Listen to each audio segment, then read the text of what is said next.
Oi, oi, bem-vindo, bem-vinda. Mais um bate-papo aqui no Mulher e Vida e hoje o assunto é a voz, os cuidados com a voz. Muita gente não leva a sério nos cuidados com a voz até ter algum problema, tipo uma rouquidão, a voz não sai, uma dor, uma tosse sem fim, pigarro. Aí a gente lembra da voz. Hoje eu vou receber aqui no Mulher e Vida Clara Rocha, fonoaudióloga, especialista em voz, e a gente vai conversar sobre a importância do cuidado com a voz, não somente para quem trabalha com a comunicação, mas para todos. E hoje, se a gente puder falar, está todo mundo se comunicando mais, falando mais, se expressando mais, são tantas as lives, todo mundo, os escritórios viraram uma referência disso, né, de falar. E ela já está aqui, que bom! Estou muito feliz de receber, Clara. A gente Olá, fala, Juliana. Prazer é meu de estar aqui. Obrigada pelo convite, viu? eu que agradeço. Vamos falar da voz, dos cuidados. Bora. Por que a gente não cuida da voz? Só vai lembrar da voz quando acontece alguma coisa. Porque Olha, é tão essa é, é- importante cuidar. essa é a pergunta que eu falo para os meus pacientes, viu? Vou te falar, essa pergunta, ela vai perguntar para mim, porque eu pergunto para os meus pacientes. Hoje mesmo, agora há pouco, eu tive uma consulta que eu falei, olha, o que a gente percebe que o paciente tá bom, né? Quando ele dá uma sumida ou quando ele começa a fazer menos exercício, né? Então, eu estava até falando, aqui a gente, acho que é uma cultura mesmo da saúde, no nosso país, e acho que em diversos lugares, que a gente tem uma coisa bem menos, assim, de prevenir do que remediar, né? Então eu vejo muito assim, cantor, ator, que a gente fala, ó, cuida aí da voz, aí a pessoa tipo não cuida. Aí na hora que dá um aperto, né? Olha, essa semana eu tenho show, tenho audição, tenho gravação, tenho não sei o quê, aí a pessoa vai desesperada. E às vezes eu falo assim, eu dou uns puxões de orelha, assim, no sentido, né, de que, olha, às vezes a gente não consegue fazer um milagre, né? Claro que quando você tem um time que te assessora, então um bom fonoaudiólogo, um bom otorrino, enfim, é claro que a ideia é que a gente consiga, né, atender essas emergências vocais. Mas quando o paciente tenha sei lá, um hábito mesmo de já cuidar dessa voz, essa voz está pronta para quando ele precisa dela, né? Então, isso acho que é uma coisa importante, assim. Exato. E aí, quando a gente fala, por exemplo, do exemplo que eu dei da rouquidão, não é normal ficar rouca sempre. Qual É, é o é problema? legal. A rouquidão, ela é uma alteração vocal, né? Então a gente sabe que a gente tem diferentes timbres de voz. Então tem pessoas que têm uma voz um pouco mais aerada que a outra, que a gente chama hoje a gente até não usa o nome que a gente usa é rugosidade vocal, né? Mas essa rouquidão de que, opa, eu acordei, minha voz está pior, ou ai, o professor tem muito essa queixa, né? Às vezes eu dou aula, segunda, terça e quarta, tá bom, quinta-feira minha voz já tá péssima, eu saio da aula com a voz muito cansada e tal e a voz começa a falhar, então isso não é normal. Às vezes isso pode acontecer, Juliana, sei lá, por um processo inflamatório. Então a pessoa pegou uma gripe, um resfriado, é, e uma infecção das vias aéreas superiores, que a gente fala, né? E aí, por conta disso, a rouquidão tá ali junto, né? Mas às vezes é por um abuso vocal. Então a gente precisa saber a causa, né? E aí, óbvio que é o médico que vai dizer, olha, aqui tem, né, uma infecção, então precisa entrar com antibiótico, precisa entrar com anti-inflamatório, aí o médico às vezes faz essa avaliação, mas o que a gente sempre diz, assim, como prevenção é rouquidão mais de 15 dias sem melhora, né, não é normal. Então, o que é normal? É normal você ir no show da sua banda preferida, né, ou no jogo de futebol do seu time, dar uma gritada, né, ter uma circunstância de abuso vocal que ninguém é santo da voz, nem os profissionais da voz, todo mundo está sujeito a enfrentar um episódio de rouquidão. Então é isso, né? Passou 2 anos sem sair nessa pandemia, aí vai no jogo de futebol, vai num show, vai num casamento, uma festa, aí dá uma abusada, e aí no dia seguinte acorda, né? Eu falo que é a voz do day after, né? Acorda com aquela voz mais rouca, né? E aí, depois de 2 dias, eu falo assim: ah, foi um abuso, um dia depois, 2 dias depois, a voz já melhora. Agora, quando a gente tem um quadro, mesmo depois de uma gripe, aí fiquei rouca porque eu estava gripada, tá bom, a gripe melhorou, rouquidão não passa, um quadro de 15 dias com rouquidão, a gente fala, opa, sinal amarelo, é importante passar por uma avaliação fonoaudiológica e otorrinolaringológica. Tá. E aí existe algum exercício para esse normal que a gente vive, está numa festa, fala mais alto, que acontece? Existe alguma coisa que a gente possa fazer para melhorar? Bom, primeiro é se monitorar, né, para evitar esses excessos. Então, não dá para toda festa que a gente vai, né, de uma pessoa sociável, então toda festa que ela vai, ela ter um, né, um problema vocal. Aí eu acho que, assim, a gente tem uma prática de bons hábitos e os exercícios estão entre esses bons hábitos. Vou ser muito sincera com vocês, né, todo mundo faz exercício vocal e todo mundo tem que fazer exercício vocal? Eu acho que não. Então a gente tem uma coisa que é o ideal e uma coisa que é o real, né. Eu mesmo sou a pessoa que eu faço exercício muito condicionado ao meu uso vocal. Então, vamos supor, no final de semana, que eu tô, sei lá, vou num churrasco, ou tô em casa, vou no cinema, não faço exercício vocal, né? Agora, eu tô numa gravação essa semana, né? Minha rotina de trabalho, eu trabalho, além de fonoaudióloga, eu sou locutora, então gravo e tal, aí, tenho gravações, vou atender aqui o dia inteiro, vou ter um treinamento, vou ter uma palestra associada ao uso vocal, aí eu tenho uma prática de exercícios, né? Então, tem exercícios de aquecimento vocal para quem canta num coro, para quem dá palestra, tem, que muitas vezes nem é o fonoaudiólogo que conduz, né? Às vezes o regente, por exemplo, sempre aquece a voz dos coralistas para cantar de uma maneira mais confortável. Acho que é importante esclarecer o objetivo, por exemplo, de um aquecimento vocal, né? Então, o que o aquecimento vocal vai fazer? Ele vai te dar conforto e resistência vocal. Então, você consegue, por exemplo, ir num karaokê sem aquecer a voz? Consegue. Mas talvez se você, né, sabe que é um lugar onde você vai lá para cantar, para usar a voz, se fizesse um aquecimento antes, provavelmente você, sei lá, sua voz duraria mais, ou depois de algumas horas de karaokê, você não ficaria tão cansada, né? Então, assim, eu consigo dar um treinamento, uma palestra sem aquecer minha voz? Consigo, óbvio que consigo, né? Ninguém aquece a voz para ligar para um colega, né? E ficar batendo papo, né? Muito difícil isso acontecer. Mas quando a gente tem ou uma boa consciência vocal de saber aonde eu vou colocar essa voz, então, aqui eu não vou falar tão forte, aqui eu estou falando muito na garganta, vou usar uma ressonância mais equilibrada. Então, às vezes a gente faz exercícios que aumentam a sua percepção para nesses momentos falar assim, ó, não estou abusando. E às vezes, para o profissional da voz, a gente faz exercícios específicos para aquela demanda. Então, por exemplo, olha, eu vou fazer muito exercício para resistência vocal, porque eu vou ter uma gravação de 4 horas. Olha, eu vou fazer muito exercício para extensão vocal, porque eu estou trabalhando aqui uma voz caricata de um personagem que eu faço, que vai muito para o agudo ou muito para o grave. Né? Então, o exercício, ele, obviamente, ele é bem bom, mas ele eu acho que hoje a gente tem esse acesso, né, da internet e que a gente tem que tomar cuidado em como as pessoas fazem o exercício. Então, às vezes você passa um exercício muito comum, vou até aproveitar aqui, né, um exercício que qualquer coral faz, a pessoa vai fazer isso aqui, tipo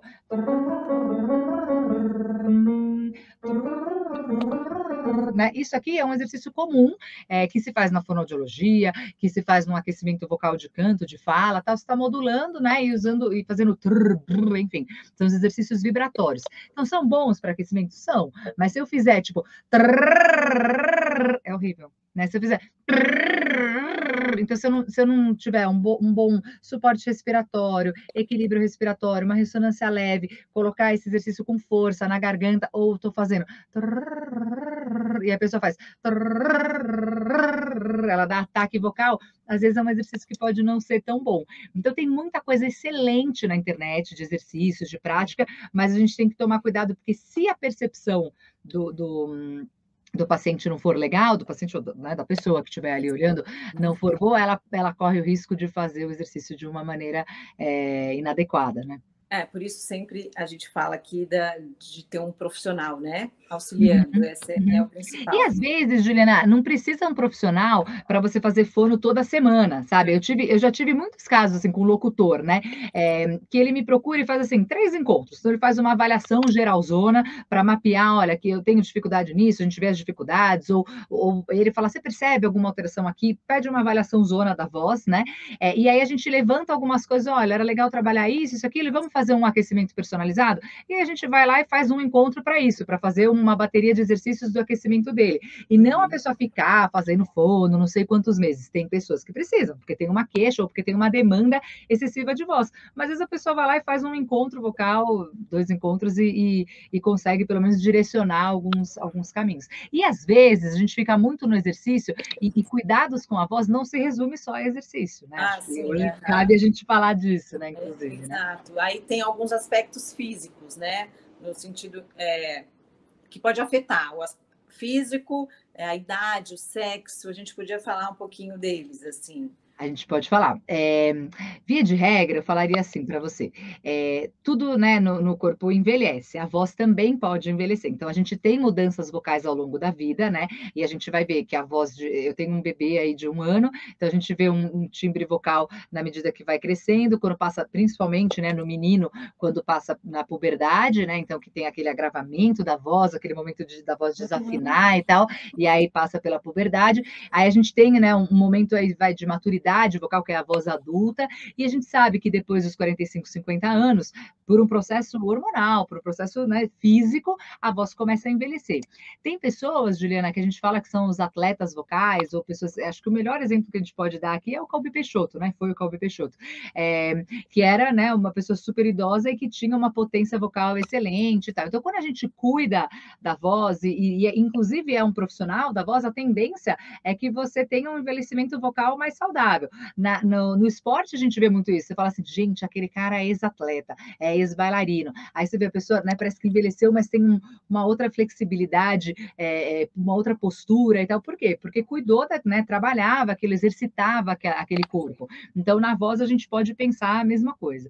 A gente tem algumas diferenças, por exemplo, do formato da laringe feminina e do formato da laringe masculina, né? Então, a laringe feminina ela é mais oval. Então, isso dá estatisticamente para a gente que as mulheres podem ter mais propensão a ter nódulos vocais do que os homens, né? Então, é como se, a grosso modo, é como se a prega vocal da mulher fechasse mais assim, né? Então, tem um contato maior aqui que poderia desenvolver nódulo, e a prega vocal do homem fechasse mais assim, né? Então, a nossa mais assim, a do homem mais assim. E aí, o homem tem mais chance de granuloma. Mas, assim, a verdade é que quando você tem um abuso vocal, eu já vi mulher, já atendi mulher com granuloma e já atendi homem com nódulo vocal, né? Então a gente pode falar que tem um pouco mais de propensão. Acho que vale a pena dizer assim, o excesso de uso vocal, né? Então isso, na hora que você estava falando dos cuidados da voz, você comentou na pandemia, eu tive muito essa busca nos últimos 2 anos de pessoas que achavam que não trabalhavam com a voz, né, mas que aí começaram a ter queixas vocais, tanto de rouquidão e queixas relacionadas à comunicação, porque começaram a passar o dia inteiro em videoconferência. Então, falava, ou falando de máscara. Então, eu estou falando de máscara, saiu rouco. Aí eu consegui falar com o meu time de máscara, quando era presencial. Ou eu tenho uma médica que comentou isso. Ela falou, nossa, eu no atendimento, estou lá no posto de saúde, tá falando com o paciente, ela falou, saio das consultas cansadas, porque estou sempre de N95, que tem uma perda importante de decibéis e tal. Então, gente que, né, teve problema vocal por conta disso. E É. gente que não estava acostumada a fazer tanta reunião e ficar o dia todo falando, e aí começou a ter uma mudança, então, da demanda vocal. Então, a mudança de demanda, o uso excessivo pode deixar a gente mais propenso, mas acho que hábitos alimentares, a relação da gente com o estresse, tudo isso pode ter um impacto na nossa voz, né? Então, por exemplo, quando a gente está, você pega assim, professor, as pessoas falam, professor tem problema de voz. De fato, professor é um dos maiores, a profissão de maior risco, porque se fica muitas horas falando, né? De segunda a sexta, de segunda a sábado, horas e horas dando aula.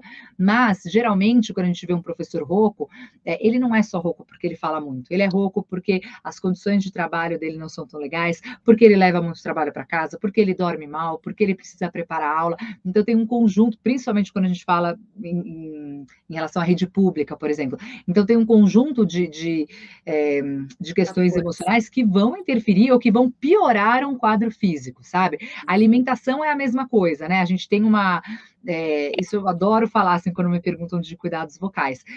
As pessoas ficam muito assim: chocolate é bom para voz? Maçã é bom para voz? Ah, é bom para voz? Isso é bom para voz? Então as pessoas criam um cardápio, parece que a gente é uma nutricionista, né? Então você quer saber um cardápio do que é bom e o que é ruim para voz. E via de regra, se a gente tem uma alimentação equilibrada, né? Então, assim, se você toma um cafezinho, se você come um chocolate, não é isso que vai te deixar com problema vocal, né? E nem é isso que vai te deixar com refluxo. Então, o que a gente vê é o quê? O excesso de alimentos muito condimentados, muito pesados, o excesso de, sei lá, bebida gaseificada, o excesso de açúcar, de gordura, vai, né, além de te dar muitas questões de saúde, pode te dar um refluxo, né? E o refluxo na região da laringe, a gente chama do refluxo laríngeo, ele pode ser nocivo à voz. Então, tem gente que tem rouquidão por refluxo, e tem gente que não tem rouquidão e aí está no momento de estresse, e o estresse desencadeia um refluxo, e aí o refluxo acaba piorando a voz. Então, quando a gente vê uma voz rouca, ou escuta, né, na verdade, uma voz rouca, acho importante a gente olhar para o indivíduo como um todo, a demanda, a qualidade de vida, os hábitos alimentares, os hábitos de saúde. Então, é uma pessoa que se exercita, é uma pessoa que se hidrata bastante, é uma pessoa que quanto que ela usa a voz no dia a dia, né? Então, acho que tudo isso tem influência, além dessas questões, por exemplo, de sexo, de idade. É claro que uma pessoa mais velha, ela vai ter um envelhecimento da laringe, como a pessoa começa a escutar menos, como a gente, né, vai ficar com a musculatura que a gente falava, caiu, né? Tá tudo mais caído, a voz também dá uma caída aí, né? Mas é um conjunto de coisas, né? E não um fator isolado, O só a emocional, idade, só o sexo. o emocional é forte, né? Às vezes a voz fala, né? Já nos representa, né? A gente Sim, já. a nossa voz é a nossa identidade, né, Juliana?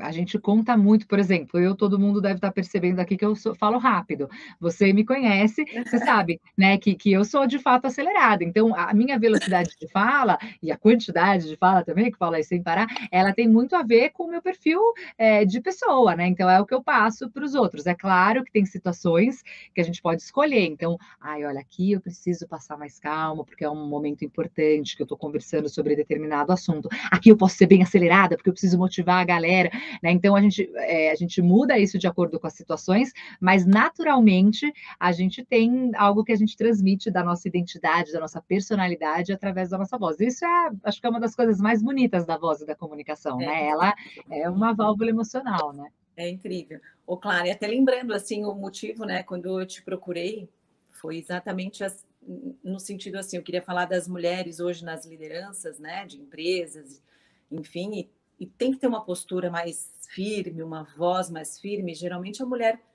né, o tom é mais baixo, é mais fraco, a voz, não sei como é que a gente fala isso, mas aí como trabalhar isso? Às vezes Tá. a Vamos gente falar da a mulher voz. líder? Da voz Isso, da às vezes a mulher gente líder? não tem problema nenhum com a voz, mas a gente quer ter uma segurança, ter uma firmeza na voz. E aí o fonoaudiólogo está aí para isso também, né? Aí para isso. Então, acho que o importante da gente deixar claro em relação à liderança feminina é que não dá para a gente pensar num aspecto que é só vocal, né? Então, a mulher, ela está inserida num ambiente, a voz, ela é demanda, e a mulher está inserida num ambiente onde, onde o tempo inteiro ela precisa provar que, mesmo sendo mulher, ela também é assertiva, ela também é competente, ela também é capaz e tal. Então, isso já muda muita coisa. E aí o que a gente vê? A gente vê uma realidade de mulheres assim, querendo falar grosso, querendo falar firme, porque ela precisa, porque através dessa voz, né, ela acha que eu vou ter voz de comando. Então eu preciso me provar vocalmente para associarem a minha voz como uma voz firme. E aí tem um sofrimento. Eu já tive clientes assim, de falar assim: olha, eu falo desse jeito, assim, e eu vi que eu nunca vou ocupar um cargo sênior porque as pessoas acham que eu não tenho competência, né? Então, infelizmente, a gente acaba associando a voz, a qualidade vocal, a percepções aí de competência. E, ao mesmo tempo, acho que a gente está numa fase do mundo, que isso me alegra, né? No movimento que ainda é pequeno, né? Mas que é um movimento da gente ter uma diversidade maior, né? No ambiente das organizações. Uhum. E, ao mesmo tempo, a gente não precisar desenvolver um perfil agressivo para poder mostrar autoridade, né? E até trabalhando nos modelos de lideranças menos verticais e lideranças mais horizontais, então a gente não precisar ter isso. Mas, é claro, né, Ju, se eu tenho, por exemplo, uma pessoa que me procura e que ela, de fato, tem uma voz muito assim e que isso passa uma percepção de uma voz infantilizada ou de falta de credibilidade, claro que a gente trabalha, a gente muda, né? Vai deixar essa voz mais encorpada, vai trabalhar atributos de uma comunicação que gere uma percepção de assertividade, mas nem sempre a gente precisa deixar a voz fina ou grossa, sabe? Tipo, não é a voz grossa que é boa, a voz fina que é um conjunto de atributos de comunicação e que a pessoa pode, com a sua voz, né? Ter uma comunicação assertiva. E acho que é importante ressaltar aqui que ser assertivo é muito diferente de ser agressivo, né? Então, eu posso desenvolver uma fala assertiva sem precisar ser agressivo. Eu vejo, infelizmente, muitas mulheres, às vezes, nessa demanda mesmo, sabe? De ter que ser respeitada, de ter que se colocar, desenvolvendo um perfil de comunicação mais agressivo, por estar num ambiente mesmo dominado por homens, onde ela não tem voz, né, e para crescer, para virar, né, um cargo altão, assim, precisa mesmo trazer uma coisa com muito torque. Então, tomara que isso continue mudando e que a gente consiga, né, ocupar os espaços sem precisar ter uma comunicação agressiva, assim como uma comunicação agradável, mas que a gente seja respeitada enquanto mulher, com o nosso tom de voz e tal, só assim, né, melhorando competências da comunicação, mas sem precisar perder a nossa naturalidade, né? Acho que E aí, para as pessoas não se assustarem, assim, preciso procurar um fonoaudiólogo, quanto tempo dura a consulta, não, o tratamento, digamos assim, essa questão de querer mudar alguma coisa, o contato com o fonoaudiólogo, para resolver, assim? Tá, a gente está falando, então acho que é importante deixar claro que a gente está falando de um acompanhamento do fonoaudiólogo de voz para uma questão assim, né, de alguém que não está doente vocalmente. Então, exato, a gente dá quero aprimorar, né? Quero melhorar minha voz, quero uma voz mais limpa, mais clara. Isso, exatamente. Então, assim, por que eu estou dizendo isso? Acho bem importante destacar. Porque quando a gente tem sei lá, uma lesão na prega vocal, então eu tenho um nódulo, eu tenho um cisto, ou eu tenho um caso pós-cirúrgico, ou tenho um câncer, isso tudo depende de vários fatores, né, que o médico vai determinar e que aí a fono entra na parte de reabilitação. Então, isso é um trabalho do fonoaudiólogo enquanto profissional de saúde voltado para reabilitação. Aqui não é o caso, a gente está falando do desenvolvimento de um aperfeiçoamento vocal. Então, o trabalho de aperfeiçoamento vocal, Juliana, às vezes ele dura 4 sessões, 6 sessões, e às vezes ele dura, sei lá, 6 meses, 1 ano que a pessoa fica lá. Depende muito do quê? Da demanda da pessoa e até do quanto a pessoa, às vezes ela quer. Então, o que acontece, por exemplo, é muito comum assim, uma atriz me procurou. Eu dou esse exemplo de atriz porque ela fala assim, eu quero só projetar a voz porque eu estou numa peça e não tenho microfone. Aí você resolve isso em 4 sessões. Você fala, trabalhou, beleza, trabalhou um apoio, tá bom? Aí ela fala, tá bom, mas agora sim eu queria aproveitar e trabalhar minha articulação também. Queria aproveitar e trabalhar, sei lá, uma modulação de voz mais agradável. Então, às vezes o próprio cliente fala, quero trabalhar outras coisas. Via de regra, esse trabalho de aperfeiçoamento não é um trabalho que você vai ficar lá um tempão, que nem psicóloga, que você faz anos de terapia. É um trabalho que você vai fazer, sei lá, 12 sessões. Então, se você fizer 12 sessões, tipo, semanais, vai dar 3 meses. Se fizer 12 sessões quinzenais, vai dar 6 meses, né? Agora, tem gente que está com uma demanda de trabalho, precisa trabalhar, sei lá, roteiro, apresentação, e a pessoa já está lá. Aí a gente fala, opa, temos que correr mais atrás. Aí ela fica com um tempo maior acompanhando esse profissional. Mas, via de regra, assim, de 8 a 12 sessões, é a média, tá bom? Que a gente trabalha para um aperfeiçoamento vocal. Tá. Tem gente que menos, tá? Só para te dar um exemplo, às vezes a pessoa me procura por causa, tipo, de um R. Eu falo porta, e eu queria falar porta, tá? Isso, no mundo das organizações, não acho nem que tem que mudar. Mas, às vezes, a pessoa quer mudar, tá bom? Para ator, por exemplo, isso é importante, né? Para um dublador, locutor, ator, é importante. Às vezes, a pessoa resolve isso em 2 encontros. Você ensina, tal, praticou, ok, conseguiu, agora você treina e pronto, 2 encontros. Então, depende do que ela quiser aperfeiçoar. Tá, então, eu queria falar agora da articulação, da importância que é para falar, para se comunicar, se expressar. E o uso da máscara na pandemia atrapalhou infinitamente, né? Até quem não é da comunicação, com os filhos em casa, de qualquer jeito, a gente meio que ficou travado com a máscara. Uhum. E aí, como a gente volta? Olha, com a articulação, agora sem máscara, até um bom tempo. A máscara, pois é, a máscara, quando a gente usa uma N95, a gente perde em torno de 12 decibéis de projeção vocal, tá? E a articulação, além de dizer muito sobre a nossa expressividade, né? Ela ajuda muito na clareza vocal, né? Na gente ser percebido como uma pessoa assertiva e segura, isso está muito relacionado à qualidade de articulação, e à projeção vocal, né? Então, assim, o melhor requisito, a pior besteira que a gente pode fazer para ter um quadro de cansaço vocal é começar a gritar porque a gente está com a máscara, né? Então a gente está ali com a máscara e começa a e aí quando eu vejo minha garganta está ali ardendo.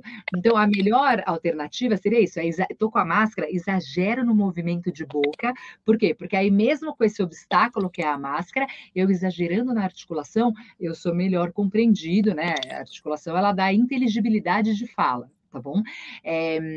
Acho que hoje uma coisa foi boa a máscara, porque a gente começou a ver também que não é só a boca, só, né, o sorriso que dá a nossa expressão, mas que é a sobrancelha, a maçã do rosto, o olhar, né? Então, o olhar, a gente sabe que a pessoa está sorrindo mesmo de máscara na foto, né? Que a pessoa tá, porque a gente sorri com o olho também, né? Então, em relação à expressividade, acho que a gente tem outras descobertas até interessantes aí com essa privação aí de uma parte do rosto por conta da máscara.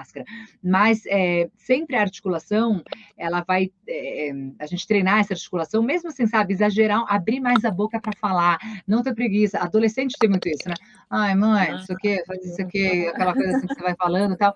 E aí, isso com máscara é um horror, mas isso sem máscara também é muito ruim, porque a gente perde essa questão da credibilidade, da percepção do outro, de que eu estou envolvida com o assunto, de que eu dou ênfase, eu trago clareza nessa comunicação. Isso está muito relacionado à articulação. Então, acho que é uma coisa bem boa. E só de curiosidade, a articulação ela dá um baita impacto na comunicação e, curiosamente, ela é a mais fácil da gente controlar, né? Às vezes você fala assim, olha, module a voz, fale mais fino, fale mais grave. Você vai falando no meio né? Tô aqui pensando no que eu vou falar, você esquece disso. Mas a articulação, você fala assim, pensa em tudo que você vai falar, só exagera um pouco mais na abertura de boca, né? Então, uma pessoa que não mexe, eu mexo bastante, mas uma pessoa que mexe pouco, assim, só ela trazer um pouco mais de articulação, de exagerar no que ela está falando, isso já melhora pra caramba. Então, apesar de ser um atributo importante, uma ferramenta importante da comunicação, ela é a mais fácil da gente controlar. Às vezes a gente faz um exercício articulatório de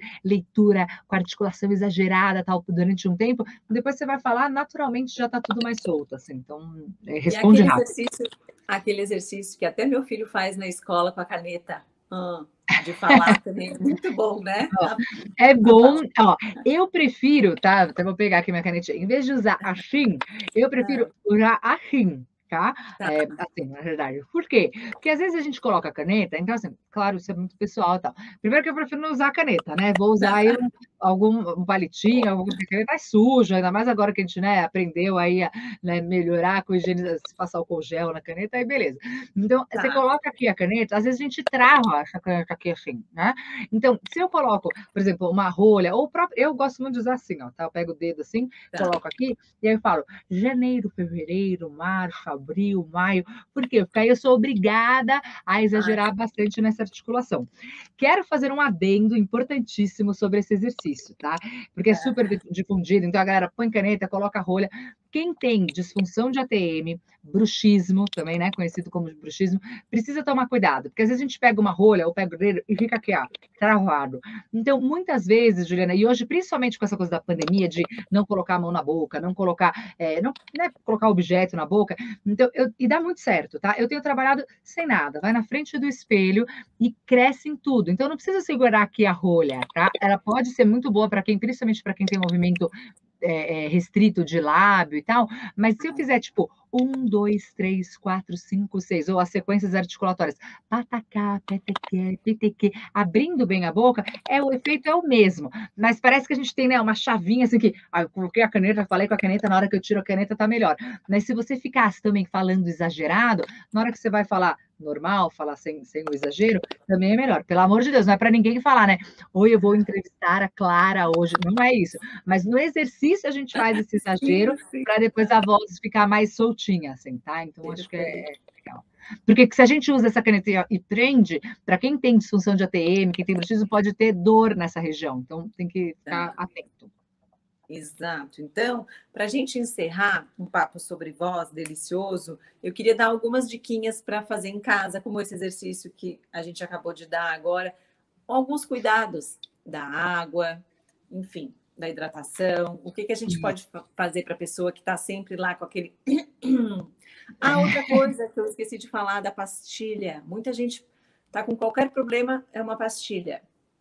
Tá. Então, vou começar do final. A pastilha, Tá. ela, a gente tem que ficar, né, esperto, por quê? Primeiro que a gente tem essa cultura de se automedicar, né, gente? Quem medica a gente é médico, né? Então, eu sei que, né, que quem nunca tomou um remédio para dor de cabeça que atira a primeira pedra. Eu já tomei remédio para dor de cabeça, quando está com dor de cabeça, mas às vezes é isso, é um pigarro lá persistente e você fica lá, põe a pastilha. Ah, todo dia eu tenho uma dor de garganta, pastilha, pastilha. Qual é a função dessa pastilha? Ela geralmente é anestésica.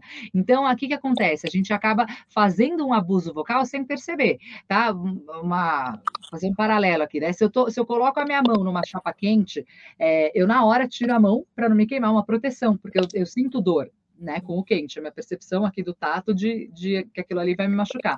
Na voz é a mesma coisa, quando minha voz começa a cansar, é ela falando para mim, opa, ó, tá machucando, eu preciso descansar. E aí o que a gente faz? Pastilha, pastilha usa, pastilha usa. Então você anestesia e aí você abusa sem perceber que tá abusando. Se eu não tiver essa sensação de dor, né, então pensa, você vai pôr a mão na chapa quente, ah, não tenho dor, tô colocando uma coisa anestésica, quando você vê sua mão tá queimada, né? Então quando eu vejo, a minha prega vocal tá machucada. Por quê? Porque eu tô lá sempre colocando pastilha. Então, a longo prazo, né? Ninguém vai morrer porque comeu uma pastilha que dá uma aliviada aí na garganta, mas assim, a longo prazo isso é uma solução muito ruim, assim, a médio e longo prazo eu acho que é uma solução muito ruim. A outra pergunta, você falou da pastilha, você falou dos cuidados, né, de E algumas as diquinhas, assim, dicas, tipo, é. dicas de hidratação. Então, adorei que você começou falando de hidratação. Hidratação, acho que é fundamental, né? A água, uma célula bem hidratada, ela se recompõe, ela se regenera muito melhor. Então, os benefícios vocais que a gente tem aí, e para o corpo como um todo, né? Assim, de hidratação, são muito bons. Então, acho que o primeiro cuidado, assim, é hidrate muito. No inverno, a gente tende a hidratar menos, e a gente fica mais doente, e a voz fica pior, e os mucos ficam mais secos. Então, acho super importante, acho que é a principal dica mesmo.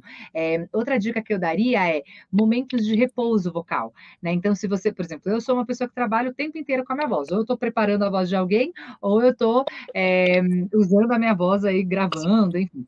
Então, eu preciso encontrar no meu dia momentos de repouso vocal. Se eu dou uma tarde inteira de treinamento, ou atendo não sei quantos pacientes seguidos, depois eu vou ficar quieto, procurar, a gente fala, né, ilhas de repouso vocal, isso é bom.